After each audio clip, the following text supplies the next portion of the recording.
పూర్తి స్థాయిలో జాబ్ క్యాలెండర్ను విడుదల చేయాలని విజయవాడలో ఏఐవైఎఫ్ రాష్ట్ర సమితి ఆధ్వర్యంలో రౌండ్ టేబుల్ సమావేశం నిర్వహించారు.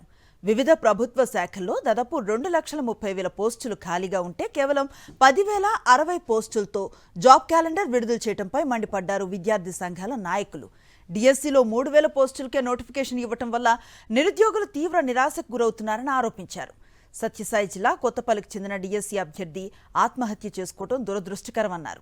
దీనికి ప్రభుత్వమే బాధ్యతను వహించాలని డిమాండ్ చేశారు విద్యార్థి సంఘాల నాయకులు. ఉగాది నాడు నిరుద్యోగులు తీపికోవాలని చెప్పిన మంత్రి నారా లోకేష్ గారు ఈరోజు పూర్తి స్థాయిలో ఈ రాష్ట్రంలో వివిధ ప్రభుత్వ శాఖల్లో దాదాపు 2,30,000 పైచిలుకల ఉద్యోగాలు భర్తీలు ఖాళీ ఉంటే 10,060 పోస్టులతో జాబ్ క్యాలెండర్ రిలీజ్ చేశారు. ఆ జాబ్ క్యాలెండర్ తక్షణమే రద్దు చేసి 1,00,000 ఉద్యోగాలతో తక్షణమే కొత్త నోటిఫికేషన్ జాబ్ క్యాలెండర్ రిలీజ్ చేయాలని చెప్పి ఈ ప్రభుత్వాన్ని కోరుతున్నాం. లేదంటే యువజన విద్యార్థి సంఘాల్లో పెద్ద ఎత్తున ఈ చెలో అసెంబ్లీ కార్యక్రమాన్ని కూడా రానున్న రోజుల్లో చేపడతాం. అదేవిధంగా ఈరోజు రాష్ట్రంలో చూసుకుంటే లక్షలాది మంది కోచింగ్ సెంటర్లో మగ్గుతున్నప్పటికీ ఈ జాబ్ క్యాలెండర్ని నిరుద్యోగ ఆశలపై నీళ్లు చల్లిన జాబ్ క్యాలెండర్ ఇది. ఈరోజు చూసుకుంటే సత్యసాయి జిల్లా బత్తనపల్లిలో డిఎస్సి అనే యువకుడు ఈరోజు ఆత్మహత్య చేసుకోవడం జరిగింది.